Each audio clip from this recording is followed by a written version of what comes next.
नमस्ते दोस्तों, एक बार फिर से आरवी कोचिंग क्लासेस में आपका हार्दिक अभिनंदन है।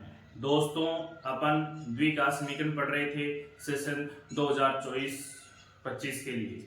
तो उसका जो दूसरा पार्ट है वो अपन लेके आए, जिसमें दूसरा क्वेश्चन है कि निम्न स्थितियों को द्विघात समीकरण के रूप में लिखिए। तो कहने का मतलब है, आपको किसी भी प्रकार का स्टेटमेंट देगा और उससे पूछेगा कि ये द्विघात समीकरण का रूप है या नहीं है, या फिर वो द्विघात समीकरण के रूप में आपको लिखना है। कहने का मतलब सिर्फ और सिर्फ स्टेटमेंट की जो थ्योरी है वो आपको समझने में आसानी होगी।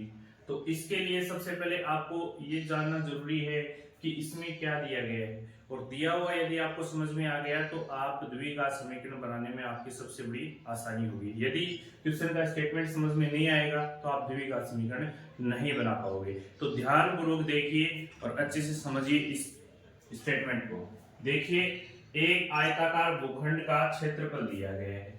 अब आप जानते हो कि आयताकार भूखंड है, आयत का क्षेत्रफल पीछे की जो छोटी कक्षाएं उनमें आपने पढ़ा है, आयत का क्षेत्रफल क्या होता है, लंबाई गुणा चौड़ाई।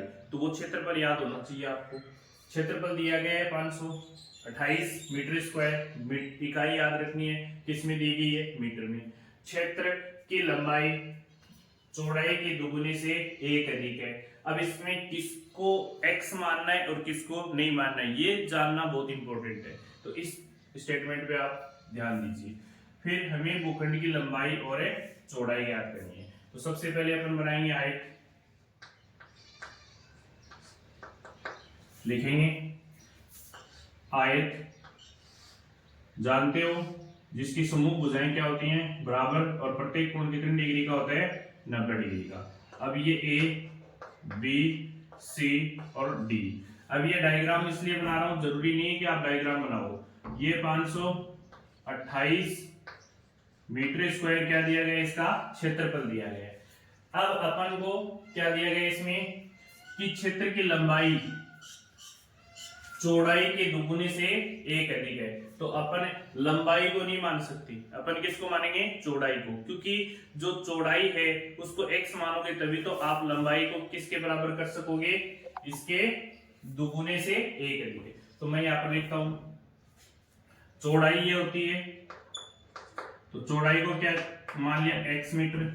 तो लंबाई ये चौड़ाई है, चौड़ाई को मैंने क्या मान लिया, x मीटर। तो लंबाई कितनी होगी, 2x + 1, क्योंकि चौड़ाई के दुगुने से एक अधिक लंबाई। तो यहां पर मैं मानूंगा, माना कि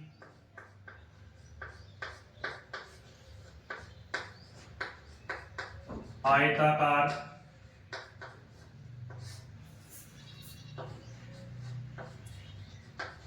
भूखंड की चौड़ाई मैंने क्या मान ली है, x मीटर। ठीक है। अब देखिए, अतः लंबाई कितनी हो जाएगी, इतनी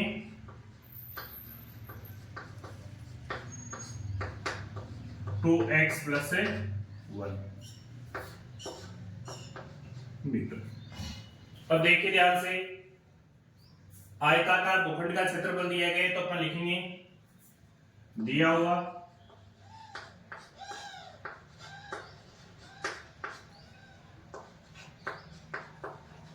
आयताकार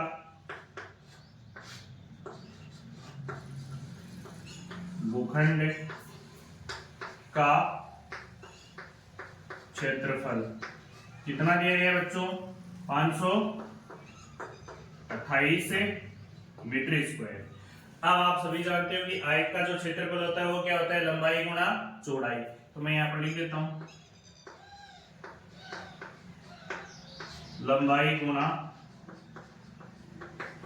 चौड़ाई बराबर 528 मीटर स्क्वायर। अब इसमें लंबाई कितनी है, 2x + 1, क्योंकि यहां पर दुगने से एक अधिक है, तो अपन इसके क्षेत्रफल का सूत्र लगाएंगे। तो इसमें लंबाई कितनी दी गई आपको, 2x + 1, फिर गुणा का चिन्ह, x, चौड़ाई कितनी है, x बराबर 500 28 मीटर स्क्वायर। अब देखिए इस x से इसके प्रत्येक पद को अपन क्या कर देंगे, ये देखिए संक्रिया लगने से पहले होता है वो पद होता है, यानी ये प्लस लगा हुआ ना, तो ये भी एक पद है और ये भी एक पद है, इसमें कितने पद हो गए, 2 पद हो गए। तो इस x को अपन इस 1 से भी मल्टीप्लाई करवाएंगे और इस x को अपन 2x से भी मल्टीप्लाई करवाएंगे। तो 2x से मल्टीप्लाई करवाओगे तो क्या आएगा, 2x स्क्वायर, फिर प्लस, फिर 1 को x से करवाओगे, x बराबर 528 मीटर स्क्वायर। अब देखिए जो अचर पद है इसका क्या कर देंगे अपन, पक्षांतरण कर देंगे, क्योंकि हमें किस रूप में लेके आना है, इसे द्विघात समीकरण के रूप में लिखना है। तो सिर्फ आपको द्विघात समीकरण के रूप में लिख के छोड़ना है। तो 2x स्क्वायर प्लस x, ये इधर आते ही समता के चिन्ह इधर आते ही किसका हो जाएगा, माइनस का, क्योंकि उधर किसका है, प्लस का। तो 28 मीटर स्क्वायर बराबर क्या हो गया, 0। ये आपकी क्या हो गई है कि द्विघात समीकरण, क्योंकि जिसमें अधिकतम घात कितनी हो, 2, अतः एक द्विघात समीकरण का रूप है, अतः द्विघात समीकरण इसे लिखिए।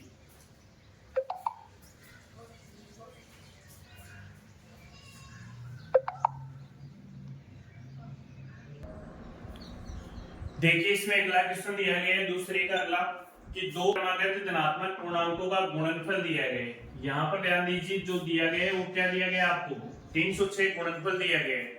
अब इसमें ये कहा कि हमें पूर्णांकों को ज्ञात करना है। तो देखिए ऐसे क्वेश्चन में आपको जब दो क्रमागत संख्याएं दे तो उसमें क्या मानना, आपको एक को x मान लेना है और जस्ट उसके अगले यानी x में क्या जोड़ोगे, 1 जोड़ोगे तभी तो अगली संख्या आएगी, क्योंकि x की जगह 1 रखोगे। देखिए इस प्रकार से मैंने प्रथम को क्या मान लिया x, दूसरे को क्या मान लिया x प्लस 1। यदि मैं यहाँ पर 1 रखूंगा x की जगह तो क्या आएगा 1, अगली संख्या क्या आ जाएगी 2। यदि मैं यहाँ पर 2 रखूंगा तो यहाँ पर 2 रखने पर क्या आ जाएगी अगली संख्या 3। तो ये क्रमागत हो गई ना भाई, इन दोनों संख्याओं के बीच में कोई अन्य संख्या नहीं आ रही ना, क्रम के अनुसार आ रही है। तो इस प्रकार से आपको मानना है क्रमागत संख्याओं को। तो अपन सबसे पहले क्या करेंगे, मानेंगे, हल लिखेंगे। माना कि प्रथम धनात्मक पूर्णांक माननी है, धनात्मक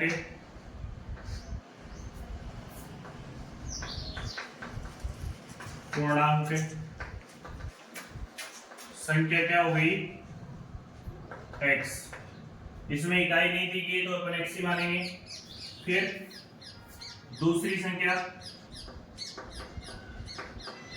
दूसरी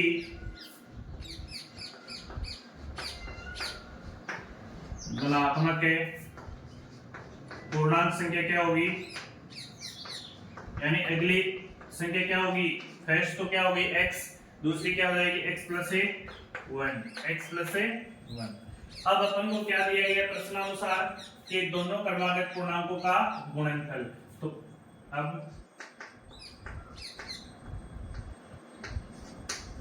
प्रश्नानुसार, क्योंकि प्रश्न के अनुसार चल रहे हैं अपन, दिया गया है कि दो क्रमागत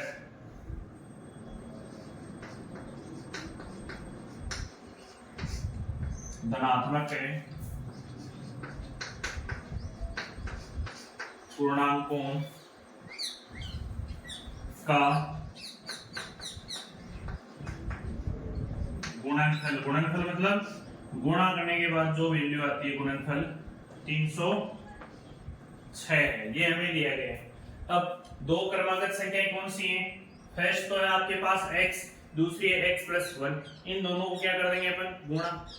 तो लिखिए x गुणा x प्लस 1 बराबर क्या है 306। अब देखिए इस x को इस x से गुणा करोगे क्या आएगा x स्क्वायर, फिर इस x को किससे गुणा करवाओगे 1 से, तो प्लस x, इधर अपने पास क्या है 306। अब हमें प्रश्न में क्या दिया गया है कि द्विघात समीकरण के रूप में निरूपित कीजिए। द्विघात समीकरण के रूप में लिखना है सिर्फ आपको, इसको आगे हल नहीं करना है। तो अपन क्या करेंगे, x² प्लस x माइनस 306 बराबर क्या हो गया 0। अब ये 306 माइनस का क्यों हुआ, क्योंकि बीच में चिन्ह कैसा है, समता का चिन्ह है, तो पक्षांतरण करेंगे तो वैल्यू क्या हो जाएगी, चिन्ह चेंज हो जाएगा। तो ये द्विघात समीकरण का रूप है। अतः ये है द्विघात समीकरण है। देखिए इसे,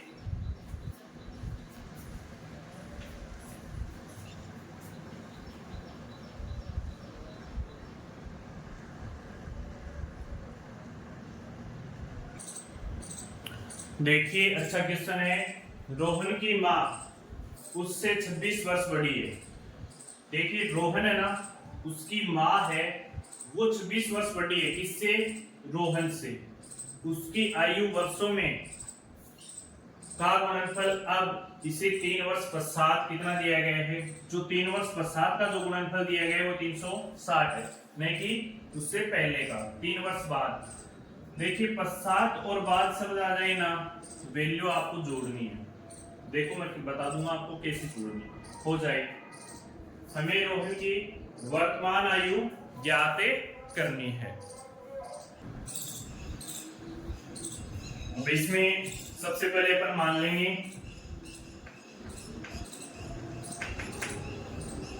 माना कि रोहन की माननी हमें, रोहन की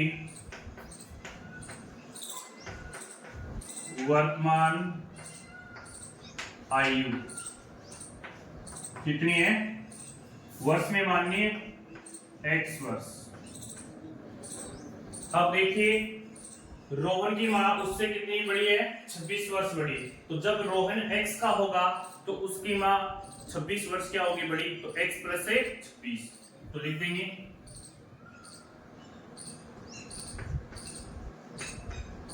रोहन की मां की वर्तमान आयु x प्लस 26 वर्ष। अब देखिए उसकी आयु का गुणनफल, अब इससे 3 वर्ष पश्चात, 3 वर्ष से बाद। अब प्रश्नानुसार लिखेंगे अपन, अब प्रश्नानुसार 3 वर्ष बाद, या तो यहां पर आपको पश्चात शब्द मिलेगा या क्या मिलेगा बाद। तब आपको क्या है कि जो वर्तमान आयु है ना उसमें प्लस कर देना है, और जो तो क्या करेंगे अपन, रोहन की आयु 3 वर्ष पश्चात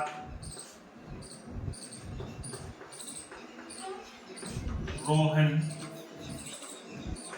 की आयु कितनी हो जाएगी, पहले कितनी थी x, अब कितनी हो जाएगी x प्लस 3 वर्ष। इसी प्रकार उसकी मां की आयु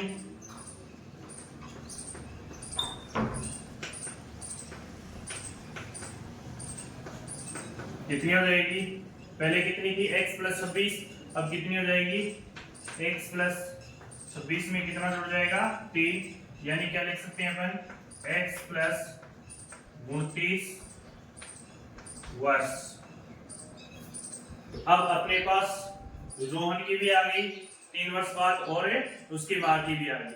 अब अपन क्या करेंगे, इन दोनों का गुणनफल दिया गया है हमें प्रश्नानुसार, कितना दिया गया 360। तो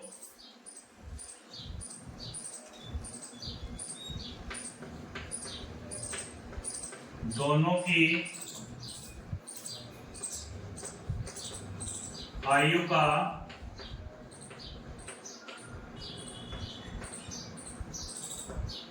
गुणनफल कितना है 360। 3 वर्ष बाद है,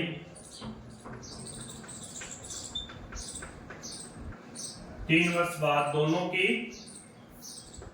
आयु का गुणनफल 360। और 3 वर्ष पश्चात कितनी थी x रोहन की कितनी थी x+3 और उसकी मां की कितनी थी x+29 बराबर 360। देखिए इसको मल्टीप्लाई कीजिए तो इस x को अपन इस पूरे पद से गुणा करोगे तो x को बाहर लिख दीजिए x+29 + 3 x+29 बराबर 360। यहां तक लिखिए इसे, फिर मल्टीप्लाई करते हैं।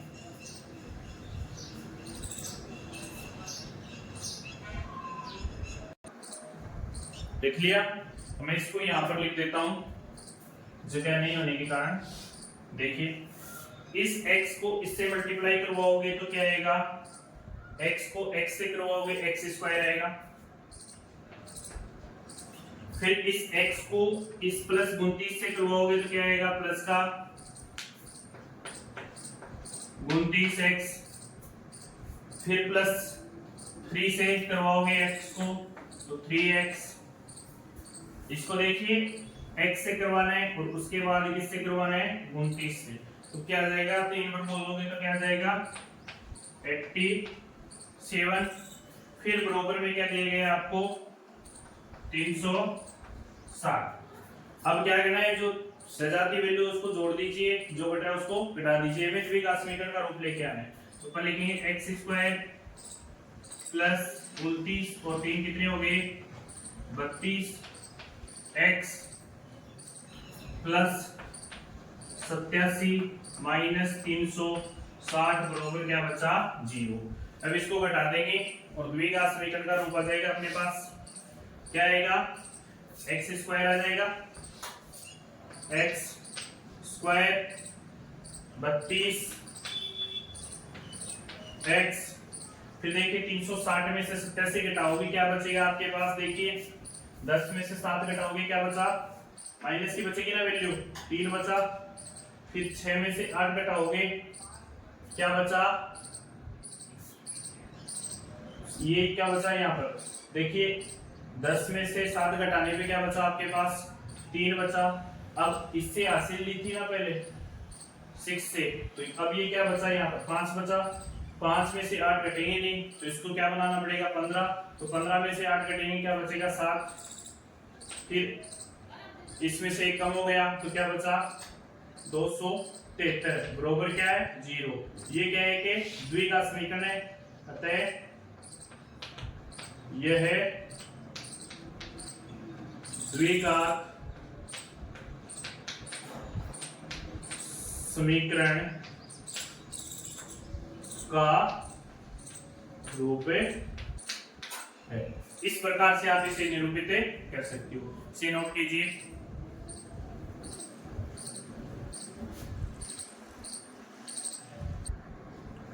देखिए अच्छा क्वेश्चन है, एक रेलगाड़ी है जिसकी चाल दी गई आपको 480 किलोमीटर की दूरी समान चाल से तय करती है। यदि इसकी चाल 8 किलोमीटर प्रति आवर कम होती है तो वह उसी दूरी को तय करने में 3 घंटे अधिक लेती है। ठीक है, तो हमें रेलगाड़ी की चाल ज्ञात करनी है। तो सबसे पहले अपन चाल को मान लेंगे, तो यहाँ पर लिखेंगे हल में माना कि रेलगाड़ी की चाल क्या है x किलोमीटर प्रति आवर इकाई मान लेंगे। अब आपको पता है, आप जानते हो कि समय बराबर क्या होता है, समय बराबर दूरी बटे चाल। अब समय को मैंने मान लिया t1, दूरी कितनी है आपके पास, दूरी दी गई आपको 480 किलोमीटर, तो यहां पर लिख दोगे दूरी 480 बटा चाल कितनी दी गई है x ये लिख दोगे तो समय बराबर आ गया ये दूरी बटे 4। इसी प्रकार क्या दिया गया आपको प्रश्नानुसार कि इनकी चाल 8 किलोमीटर प्रति आवर कम हो जाती है, तो अपन क्या लिखेंगे T2 चाल, तो यहां पर लिख देंगे T2 बरोबर क्या लिखोगे समय कितना दिया गया आपको, सूत्र वही रहेगा, समय T2 मान लिया मैंने, दूरी बट्टे 4, दूरी कितनी है आपके पास 480। अब चाल देखिए कितने किलोमीटर कम हो जाती है, पहले कितनी थी x, उससे 8 किलोमीटर प्रति आवर क्या हो जाती है कम, तो अपन लिख देंगे x से -8। ठीक है, अब देखिए आगे की जो शर्त दी गई है प्रश्नानुसार वो शर्त लिखेंगे, प्रश्नानुसार अब क्या दिया गया है कि 3 घंटे अधिक लेती है, दूरी तय करने में कितने घंटे अधिक लेती है 3 घंटे, किससे T2 से, तो T2 बराबर क्या हो गया T1 + 3, भाई 3 घंटे ज्यादा लेगी पहले वाले से, तो इसमें 3 क्या रख देंगे अपन प्लस, तो ये इधर आते क्या हो जाएगा यहां पर रख दीजिए T2 - T1 बराबर क्या है 3। अब देखिए ध्यानपूर्वक कि T2 की वैल्यू कितनी है आपके पास, T2 की वैल्यू है 480 बटे x - 3, फिर माइनस T1 की वैल्यू कितनी है 480 बटे x, सॉरी इसमें 8 है, ठीक है, बराबर कितना आपके पास 3। अब इन दोनों का क्या ले लेंगे अपन एलसीएम, तो एलसीएम क्या जाएगा x -8। देखिए ये वाली वैल्यू और ये वाली वैल्यू सेम है, इसको छिपा लेंगे, क्या बचा अपने पास x को ऊपर वाले से मल्टीप्लाई करवाओगे तो क्या आ जाएगा 480x माइनस, फिर इसमें x और x सेम है तो ये तो कैंसिल हो जाएगा, क्या बचा x - 8, किससे गुणा हो जाएगा 480 से क्या मल्टीप्लाई होगा x - 8 बराबर क्या बचा 3, इसके बटा में क्या लगा देते अपन 1।